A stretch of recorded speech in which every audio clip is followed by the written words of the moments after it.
Thank you very much. It's very kind of you to say. Now what? Can I say something very quickly? Why do we have to fight? The two of you, can't we just say something nice about John Kerry right now? I like John. I care about John Kerry. And something about President Bush. He'll be unemployed soon. I failed the test. I made the effort anyway. No, actually, I knew Bush in Texas a little bit, and truth is, he's actually a great guy. He's not a very good president. He's actually a very good person. I don't think you should have to hate to oppose somebody, but it makes it easier. Why do you argue?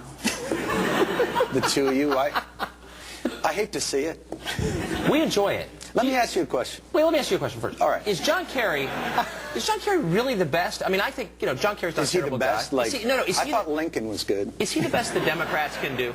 Is he the best the Democrats can do? Yeah, this year. I'd always thought in a democracy, and again, I don't know, I've only lived in this country, that there's a process, what do they call them, primaries. Right. And they don't always go with the best, but they go with whoever won. So is he the best? According to the process. Right, but of the 9 guys running, who do you think was best? Do you think he was the best? The most impressive? The most impressive? Yeah. I thought Al Sharpton was very impressive. I enjoyed his way of speaking. I think oftentimes the person that knows they can't win is allowed to speak the most freely, and because otherwise shows with titles such as Crossfire, or Hardball, or I'm going to kick your ass, or we'll jump on it. In many ways, it's funny, and I made a special effort to come on the show today because I have privately amongst my friends and also in occasional newspapers and television shows mentioned this show as being bad. And I felt that wasn't fair, and I should come here and tell you that I don't. It's not so much that it's bad as it's hurting America. So I wanted to come here today and say, wait. Here's just what I wanted to tell you guys. Yeah. Stop. Stop hurting America. Okay, now and come work for us, because we, as the people. How do you pay? The people, not well. Better than CNN, I'm sure. But you can sleep at night. See, the thing is, we need your help. Right now you're helping the politicians and the corporations, and we're left out there to mow our lawns. You just said we're too rough on them when they make mistakes. No, you're not too rough on them. You're part of their strategies. You're partisan, what do you call it, hacks. Wait, John, let me tell you something valuable that I think we do that I'd like to see you do. Something valuable? Yeah, no, it's nice when politicians, and I'll tell you, when politicians come on, yeah, it's nice to get them to try and answer the question. And in order to do that, we try and ask them pointed questions. I want to contrast our questions with some questions you asked John Kerry. If you want to compare your show to a comedy show, you're more than welcome to. Here's the point. If that's your goal, no, it's not. I wouldn't aim for us. I'd aim for Seinfeld. Here's the problem. That's a very good show. Kerry won't come on this show. He will come on your show. Let me suggest why he wants to. Well, we have civilized discourse. Well, here's an example of civilized discourse. Here are 3 of the questions you asked John Kerry. Yeah. You have a chance to interview the Democratic nominee. You ask him questions such as, quote, how are you holding up? Is it hard not to take the attacks personally? Yeah. Have you ever flip-flopped, et cetera, et cetera? Yeah. Didn't you feel like you got the chance to interview the guy? Why not ask him a real question instead of just suck up to him? Yeah, how are you holding up is a real suck-up. And I actually was giving him a hot stone massage. It sounded that way. As we were doing it. It did. You know, it's interesting to hear you talk about I felt the my sparks responsibility to the, I didn't realize that, and maybe this explains quite a bit. No, the opportunity. Is that the news organizations look to Comedy Central for their cues on integrity. So what I would suggest is, when you talk about you're holding politicians' feet to the fire, I think that's disingenuous. I think you're... How are you holding up? I mean, come on. No. I don't. But my role isn't. I don't. But you can ask him a real question, don't you think? Instead of saying, I don't think I have to. By the way, I also asked him, were you in Cambodia? But I didn't really care, because I don't care, because I think it's stupid. Well, but my point is this: if your idea of confronting me is that I don't ask hard-hitting enough news questions, we're in bad shape, fellas. We're here to love you, not confront you. No. But what I'm saying is this. I'm not. I'm here to confront you because we need help from the media and they're hurting us. And it's Now, the idea is if the indictment, let me get this straight. If the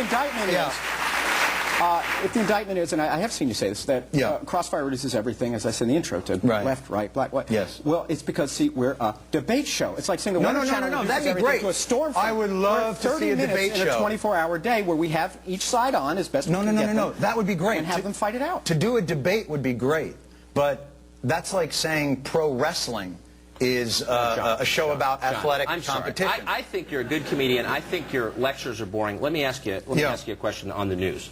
No, this is theater. I mean, it's obvious. How old are you? 35. And you wear a bow tie. Yeah, I do. I do. So this is. No, I know. So You're right. No, let me just go. No, come on. And listen, I'm not suggesting that you're not a smart guy, because those are not easy to tie. But the thing is that you're doing theater when you should be doing debate, which would be great. No, it's not honest. What you do is not honest. What you do is partisan hackery. And I'll tell you why I know John Kerry on your show, and you sniff his throne, and you're accusing us of partisan hackery? Absolutely. You've got to be kidding, man. You're on CNN. The show that leads into me is puppets making crank phone calls. What is wrong with you?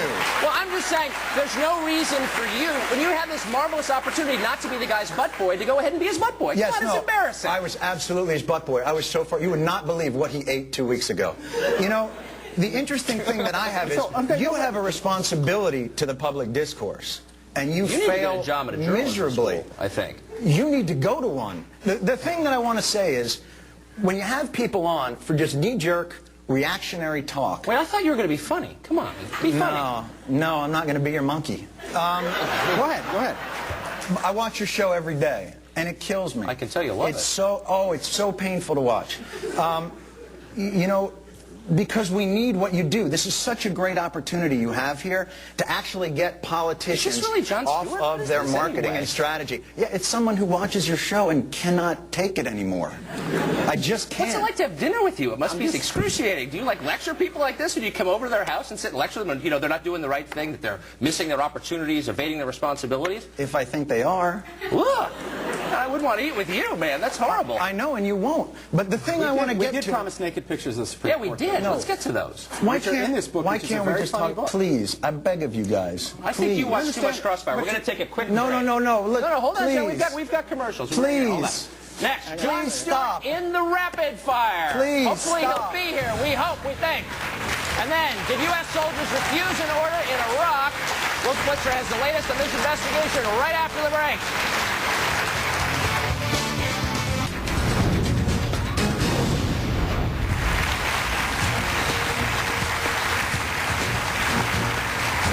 Crossfire. We're talking to Jon Stewart, who was just lecturing us on our moral inferiority. John, you're bumming us out. Tell us, what do you think of the Bill O'Reilly vibrator story? No. I'm sorry? I don't. Oh, okay. What do you think? Let me change the subject then. Where's your moral outrage on this? I don't have any. I know. Which candidate do you suppose would provide you better material? I'm sorry? Which candidate do you suppose would provide you better material if he won? Mr. T. I think he'd be the funniest. Would you have a stake in it that way, not just a citizen, but as a professional comic? Right, which I hold to be much more important than as a citizen. Well, there you go. Well, who would provide you better material, do you suppose? I don't really know. It's kind of not how we look at it. We look at the absurdity of the system provides us the most material, and that is best served by sort of the theater of it all, you know, which, by the way, thank you both, because it's been helpful. But if Kerry gets elected, is it good? I mean, you said you're voting for him. You obviously support him. It's clear. Will it be harder for you to mock his administration if he becomes president? Now, why would it be harder? Because the only way it would be harder is if his administration is less absurd than this one. So in that case, if it's less absurd, then yeah, I think it'd be harder. But I mean, it'd be hard to top this group. I mean, quite frankly, in terms of absurdity and their world matching up to the one that, you know, is interesting. President Bush was saying, you know, John Kerry, his rhetoric doesn't match his record. But I've heard President Bush describe his record. His record doesn't match his record. So, you know, I don't worry about it in that respect. But let me ask you guys again a question, because we talked a little bit about, you know, you're actually doing honest debate and all that. But after the debates, where do you guys head to right afterwards? The men's room. Right after that. Right, home. Spin Alley. Home? No, Spin Alley. What are you talking about? I mean, at these debates? Yeah, you go to Spin Alley, the place called Spin Alley.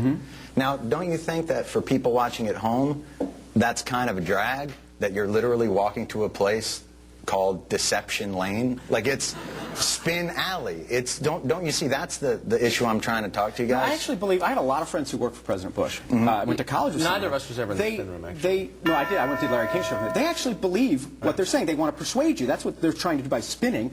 But I don't doubt for a minute these people who work for President Bush, who I disagree with and everything, they believe that stuff, John. This is not a lie or deception at all. I think they believe in him. I think they believe, just like I believe in my guys. I think they believe President Bush would do a better job, and I believe the Kerry guys believe President Kerry would do a better job. But what I believe is they're not making honest arguments. So what they're doing is, in their mind, the ends justify the means. I hate so. At all. I do think you're more fun on your show. Just my opinion. But Next, Jon Stewart goes one-on-one with his fans. You're as big a dick on your show as you are on any show.